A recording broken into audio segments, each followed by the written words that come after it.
नमस्कार दोस्तों, मैं स्वागत करता हूँ आपका एग्ज़ाम इन्फॉर्मेशन पे इस प्लेटफॉर्म पे। आप लोग कैसे हैं और आप लोग की तैयारी कैसी चल रही है? हम लोग का पिछला चैप्टर जातियाँ पूरा हो गया था, जनजातियाँ। और आज हम लोग ने बात किया था कि आज हम लोग स्टार्ट करेंगे उत्तर प्रदेश की राजनीतिक एवं प्रशासनिक ढांचा व्यवस्था क्या है। इसमें हम लोग विधान मंडल के बारे में पढ़ेंगे, यानी विधानसभा विधान परिषद के बारे में। और इसमें मुख्यमंत्री, राज्यपाल, पंचायत, नगर पालिका, इन सब चीज़ों के बारे में पढ़ेंगे।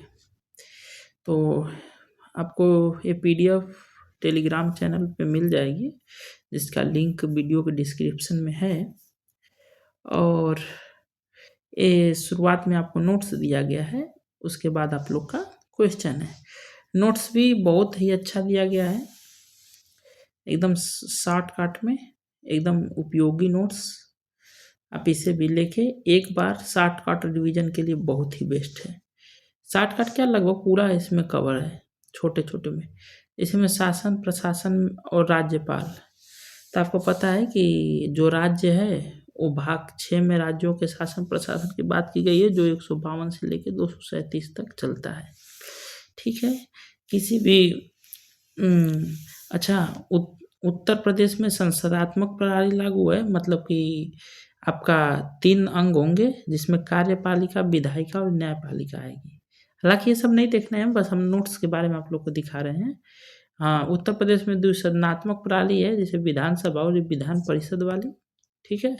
राज्यपाल किस अनुच्छेद के तहत आते हैं, तो 153 अनुच्छेद के तहत आते हैं। उनके लिए 35 वर्ष होना अनिवार्य है, अनुच्छेद नंबर 157 के तहत। इनका कार्यकाल लगभग 5 वर्ष रहता है, हालांकि राष्ट्रपति के पश्चात पर्यंत रहते हैं। राष्ट्रपति जब चाहे उनको हटा सकता है। ठीक, इनको शपथ कौन दिलाता है, तो मुख्य न्यायाधीश दिलाते हैं, उच्च न्यायालय के मुख्य न्यायाधीश दिलाते हैं। और ये 213 के तहत अध्यादेश जारी करे, जैसे राष्ट्रपति अध्यादेश लाते हैं, वैसे राज्यपाल भी अपने राज्य में अध्यादेश ला सकते हैं 213 के तहत, मैक्सिमम 6 मंथ के लिए, क्योंकि 6 मंथ में कभी ना कभी बैठक हो जाएगी। ओके। तो ये कुछ हैं, जैसे प्रथम राज्यपाल सरोजिनी नायडू थी। यहाँ पर दिया है कि उत्तर प्रदेश के प्रथम राज्यपाल संयुक्त प्रांत के हरकोर्ट बटलर थे और महिला। अब जबकि स्वतंत्रता के पश्चात सरोजिनी नायडू दी थी, इस समय आनंदीबेन पटेल दी थी। तो हालांकि ये सब आपका नोट्स है, ये सब नोट्स के बारे में आप लोग पढ़ लेंगे। हम लोग चलते हैं सीधा क्वेश्चन पे, और वहीं पर हम लोग करेंगे डिस्कशन। नोट्स बहुत ही अच्छा है, आप चाहें तो लेके पढ़ सकते हैं, आपको किताब की ज़रूरत नहीं पड़ेगी। देखिए, क्वेश्चन नंबर आपका पहला यहाँ से स्टार्ट है। एक मिनट, इसको मैं थोड़ा सा एडजस्ट कर लूँ। तैयारी एकदम दबा के करिए कि लेखपाल लेना है, तो फिर कब आएगी आप हमको भी नहीं पता है, ना ही आपको भी पता होगा। देखिए, दिया है क्वेश्चन नंबर पहला कि संसद में उत्तर प्रदेश के प्रतिनिधित्व के संदर्भ में निम्नलिखित कथनों में से कौन सा कथन सही है। क्या है कि संसद में उत्तर प्रदेश से कितने लोग आते हैं, तो देखिए कहा है कि राज्यसभा के लिए उत्तर प्रदेश में 31 सीटें आवंटित है, जबकि लोकसभा में 80 सदस्य उत्तर प्रदेश से निर्वाचित किए जाते हैं। देखिए, राज्यसभा में जैसे संसद है, संसद के 2 भाग हैं, आपको भी पता है। संसद के एक्चुअली 3 भाग होते हैं, राष्ट्रपति, लोकसभा, राज्यसभा। तो उत्तर प्रदेश लोकसभा में पूरे भारत से चुन के आते हैं, जबकि 543 पद है इसमें। तो यूपी से इसमें 80 आते हैं लोकसभा में, और राज्यसभा में अपने यूपी से जाते हैं 31। कितने जाते हैं? 31 जाते हैं, और उधर लोकसभा में 80 जाते हैं। तो दोनों ये बातें आपकी सही है। तो आपका दोनों ऑप्शन क्या हो जाएगा, ए और 2 दोनों सही। ओके, सॉरी, मैंने इसमें पहले हमें ऑप्शन कराना चाहिए था, मैं पहले उत्तर ही बता दिया। मैं नेक्स्ट क्वेश्चन से अभी ध्यान दूंगा। उत्तर प्रदेश के राज्य लोक सेवा आयोग के कार्यों का विस्तार किया जा सकता है। देखिए, जो राज्य लोक सेवा आयोग है, उसका कार्य विस्तार किसके द्वारा किया जा सकता है? प्रधानमंत्री द्वारा, केंद्रीय कार्मिक मंत्रालय द्वारा, राष्ट्रपति द्वारा या उत्तर प्रदेश विधानमंडल द्वारा? तो इसका सही उत्तर आपका होगा उत्तर प्रदेश विधानमंडल द्वारा। आपको पता है कि लोक सेवा आयोग या का वर्णन आपके भाग 14 में किया गया है। भाग 14 में भाग 14 में किया गया है, जिसमें अनुच्छेद 315 से लेकर 323 तक प्रावधान किया गया है। इसमें दो विभागों की चर्चा है, एक यूपीएससी, ठीक है, यूपीएससी या एक स्टेट पीएससी, ठीक। एक क्या है, यूपीएससी ग्रेड ए और ग्रेड बी के अफसरों की भर्ती कराती है, जबकि स्टेट पीसीएस आपको गजटेड ऑफिसर, गजटेड ऑफिसर का ये भर्ती कराता है आपका स्टेट पीसीएस, जबकि UPSC class A class B के सर्विस का ये लोग कराते हैं। ओके, तो इसमें कुछ भी चेंजेस करना है तो उत्तर प्रदेश विधानमंडल करेगा। चलिए आगे चलते हैं।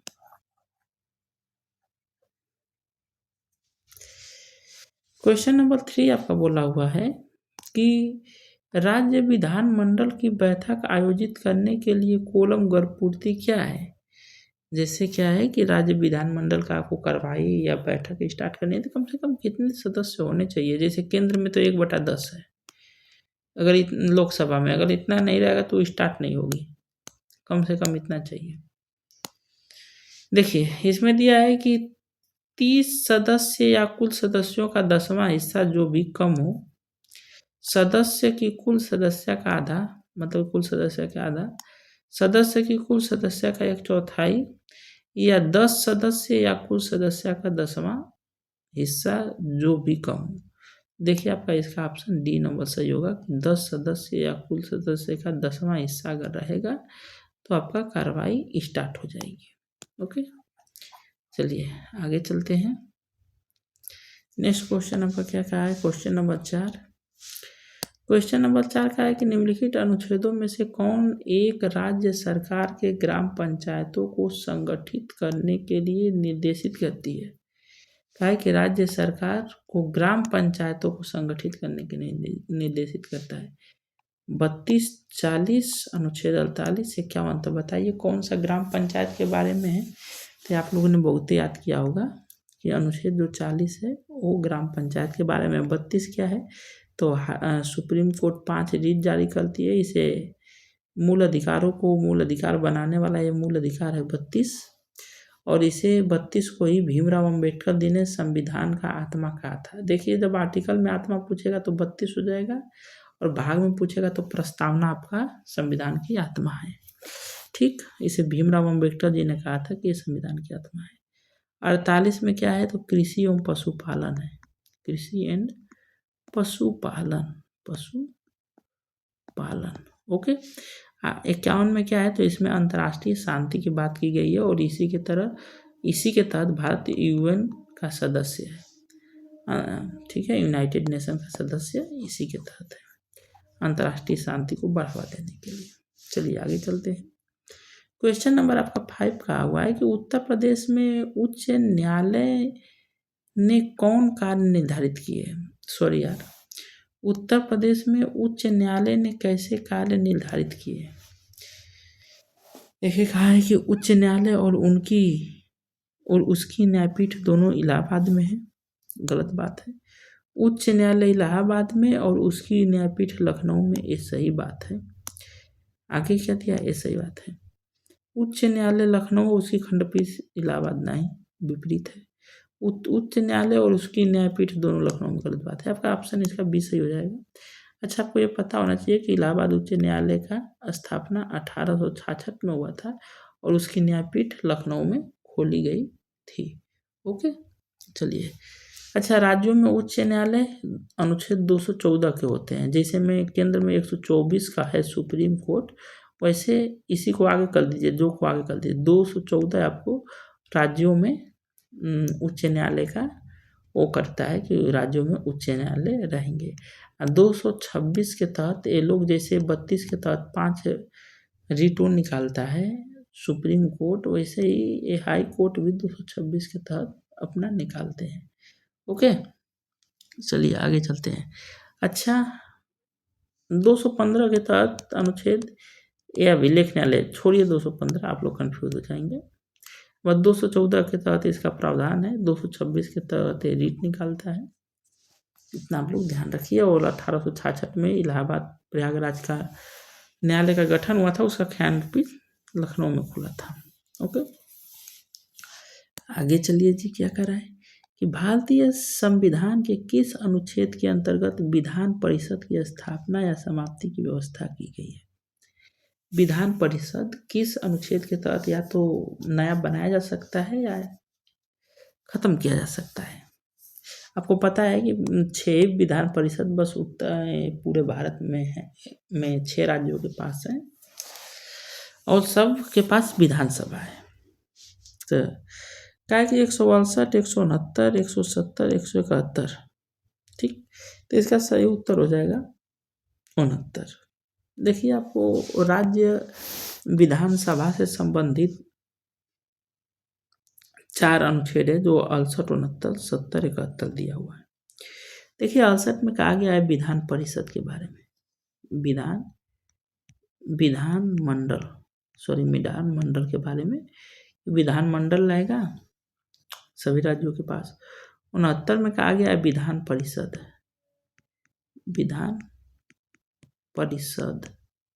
परिषद। अच्छा, आपको पता है ना कि विधानमंडल के जैसे संसद के 3 भाग होते हैं, वैसे विधानमंडल के राज्यपाल, विधानसभा,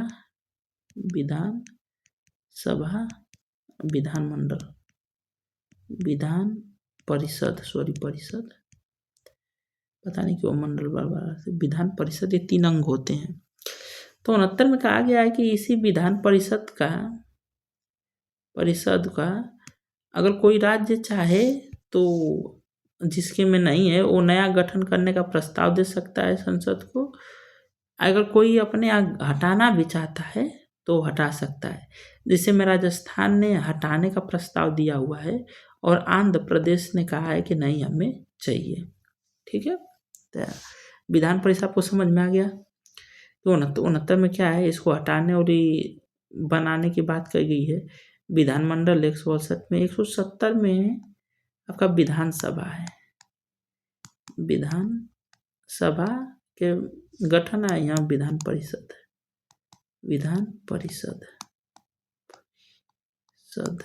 के बारे में।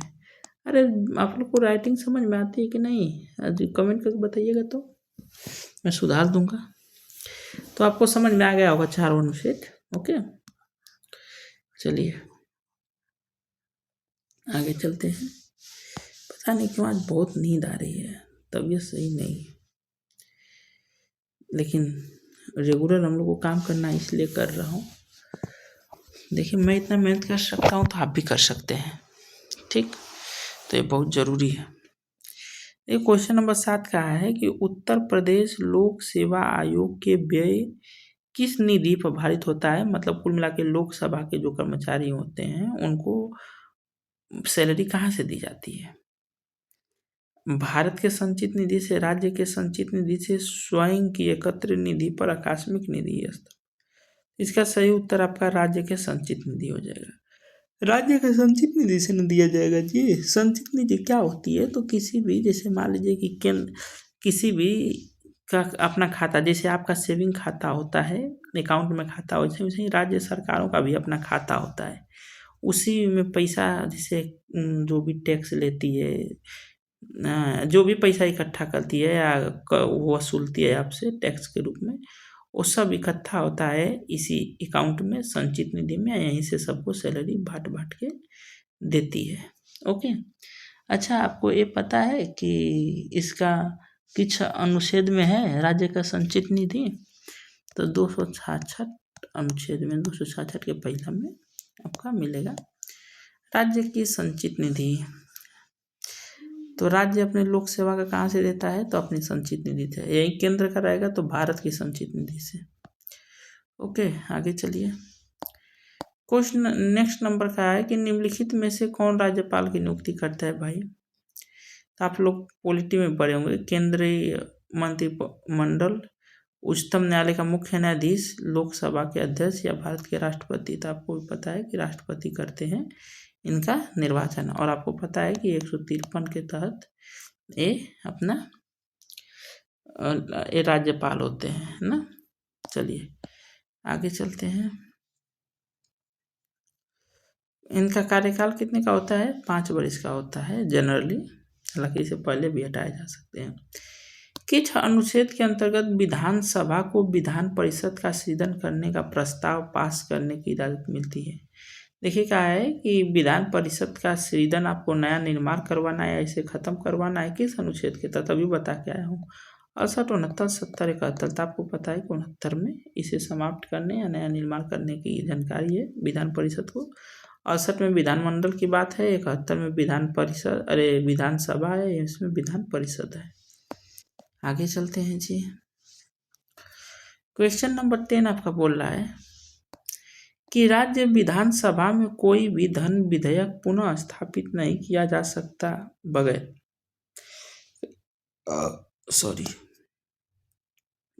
पता नहीं क्यों तबीयत सही नहीं है आज। राज्य विधानसभा में कोई भी धन विधेयक पुनः स्थापित नहीं किया जा सकता बगैर, कोई भी धन विधेयक किसके बगैर नहीं स्थापित किया जा सकता? संसद की संस्तुति के, राज्य के राज्यपाल की संस्तुति के, या भारत के राष्ट्रपति के संस्तुति के, या मंत्रियों के विशेष समिति के संस्तुति पे। देखिए जब तक राज्यपाल मंजूरी नहीं देगा तब तक आप किसी को धन विधेयक नहीं स्थापित कर पाएंगे पुनः। ये तो होगा राज्य में, केंद्र सरकार में राष्ट्रपति जब तक मंजूरी न दे। ओके चलिए, धन विधेयक आपको पता है कि 117 एक की मैं बात कर रहा हूँ। आगे चलिए जी। नेक्स्ट क्वेश्चन आपका क्या कहा हुआ है? 10 के बाद 11 नंबर क्वेश्चन का है कि भारत में त्रिस्तरीय पंचायती राज व्यवस्था की सफलता की थी। क्या है कि भारत में त्रिस्तरीय पंचायती राज तंत्र की सिफारिश किसने की थी भाई?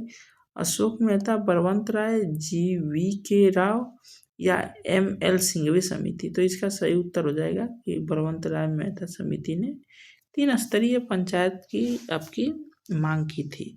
अच्छा, इनका ये कब गठन हुआ था? तो 1957 में इनका गठन हुआ गया था बलवंत राय मेहता समिति का। और अशोक मेहता जी का 20 साल बाद 1977 में हुआ था। और GK राव समिति जी का इनके 8 साल बाद हुआ था 1985 में। 1 साल बाद सिंघवी समिति का हो गया था 1986 में। ठीक, इन्होंने 3 स्तरीय का बात किया तो इन्होंने 2 स्तरीय का बात कर दिया। तो फिर नहीं आए तो एक है कि नहीं 3 स्तरीय सही बात है, 3 स्तरीय रहना चाहिए। और ये तो 86 है ना जी।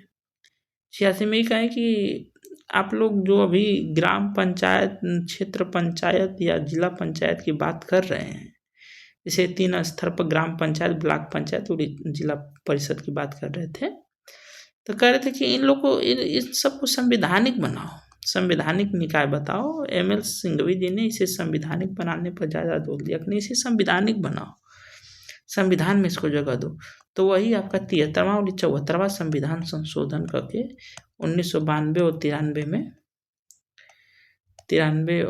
93 में इसको 11वीं अनुसूची में जोड़ा गया और इसकी 12वीं अनुसूची आपको जोड़ा गया। ठीक, चलिए इसको आगे विस्तार में हम लोग पढ़ेंगे, बस यहाँ बलवंत राय मेहता समिति समझ लीजिए।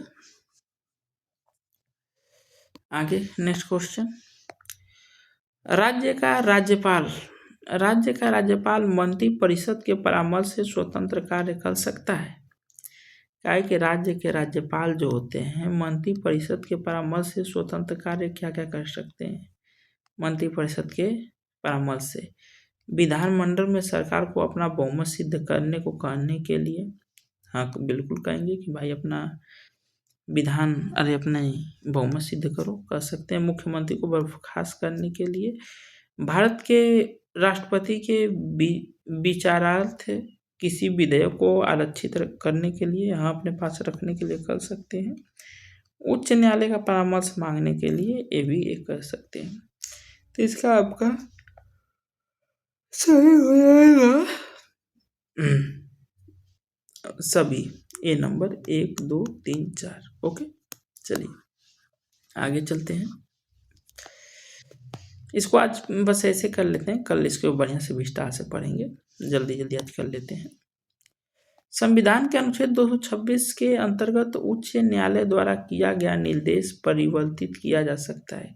अगर 26 में 5 गो रीट है, इसे जारी कर सकता है। अगर इसे उच्च न्यायालय द्वारा दिया गया निर्देश कौन परिवर्तित कर सकता है? तो आपको पता है कि उच्च न्यायालय है, तो इससे ऊपर वाली न्यायालय ही परिवर्तित कर सकती है और कोई नहीं। तो देखिए दिया है, राज्य के विधि मंत्री द्वारा, राज्य सरकार द्वारा, राज्य के राज्यपाल द्वारा, उपरोक्त में से किसी के द्वारा नहीं। तो यही आपका सही हो जाएगा, किसी के द्वारा नहीं किया जा सकता है इन तीनों ऑप्शनों में से। ठीक, तो डी नंबर आपका सही हो जाएगा। क्वेश्चन नंबर 14 आपका बोला है कि उत्तर प्रदेश में के प्रथम राज्यपाल थे बीजी रेड्डी, के एम मुंशी, सरोजिनी नायडू, बीबी गिरी। तो आपको भी पता है कि सरोजिनी नायडू पहली राज्यपाल थी अपने यूपी की, स्वतंत्र भारत की, और भारत की भी पहली महिला राज्यपाल वही आती हैं। निम्न में से कौन जनता द्वारा प्रत्यक्ष निर्वाचित होते हैं? प्रधान, क्षेत्र प्रमुख, जिला पंचायत अध्यक्ष, सरपंच तो और पंच। तो देखिए, हालांकि कल इसके बारे में चर्चा करेंगे, आज उतना मन नहीं कर रहा है, बस कर लेते हैं जल्दी से। कल विस्तार से आपको लोग को बताऊंगा 243 के बारे में, कि वही वो जो चारों समितियां थी बलवंत राय बनी थी, जो 3 स्तर पर बात की हैं, कि ग्राम पर और ब्लॉक पर और जिला स्तर पे, तो उसी के बारे में कहा है। तो देखिए, प्रधान जी का चुनाव आप लोग प्रत्यक्ष जानते होते हैं। क्षेत्र प्रमुख का आप लोग प्रत्यक्ष नहीं करते हैं, क्यों? क्योंकि आप क्षेत्र पंचायत वाले को देते हैं और वो जाके 1-1 लाख रुपया में बिक जाता है और जाके वो क्षेत्र पंचायत का चुनाव करता है। सॉरी, ये हमें नहीं बोलना चाहिए, जरूरी नहीं है कि सभी लोग बिके, लेकिन अक्सर ऐसा लेन देन का सुना जाता है राजनीति में। तो ये लोग जाके करते हैं ब्लॉक प्रमुख का, तो ये अप्रत्यक्ष चुनाव हो गया, क्योंकि आपने चुना किसी और को, वो जाके किसी और को चुन दिए। जिला पंचायत अध्यक्ष का भी वही हाल है। सरपंच आप ही चुनते हैं, पंच भी आप ही चुनते हैं। तो 1 4 5 इसका सही उत्तर होगा। तो देखिए ऑप्शन नंबर सी इसका सही उत्तर होगा। और इस क्या चीज़ होता है, कैसे होता है, कल इस पर चर्चा करेंगे। चलिए क्वेश्चन नंबर 16, कि भारत के किसी राज्य में विधान परिषद का सृजन अथवा समाप्ति की जा सकती है? संसद द्वारा, राज्य के स्तुति पर राष्ट्रपति द्वारा, मंत्री परिषद के संस्तुति पर राज्यपाल द्वारा, या राज्य विधानसभा से तत्संबंधी संकल्प को पारित करने पर संसद द्वारा। तो राज्य विधानसभा पहले पता है कि अनुच्छेद 169 के तहत पारित करेगा कि हमें विधान परिषद रखना है कि नहीं, संसद को भेजेगा, संसद कर देगी कि आपने स्वीकार किया तो बनवा देगी, हटवाने के लिए बोला है तो आपको हटवा भी देगी। क्वेश्चन नंबर 17, कि उत्तर प्रदेश में किस नगर का मेयर, क्या लिखा भाई, उत्तर प्रदेश में किसी नगर का मेयर, ऑप्शन दिया है, नगर का प्रथम नागरिक होता है, नगर निगम का पदेन सदस्य होता है, या कार्यकारी समिति का पदेन सभापति होता है, या आपका कार्यपालक मशीनरी का पूर्ण नियंत्रण करता है।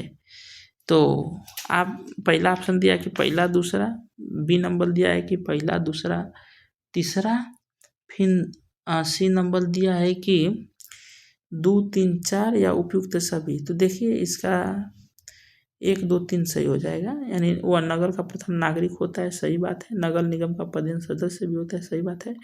कार्यकारी समिति का पदेन सभापति भी होता है, ये भी सही है, लेकिन मशीनरी पर पूर्ण नियंत्रण नहीं करता है। ओके, तो आपका बी नंबर सही हो जाएगा। आप लोग को थोड़ा आज अटपटांग जैसा लग रहा होगा, जबकि मैं नहीं करा रहा हूँ, मेरे खुद ऐसा लग रहा है डिस्कशन, लेकिन कल हम लोग कन्फर्म डिस्कशन करेंगे, अथवा मन नहीं कर रहा है।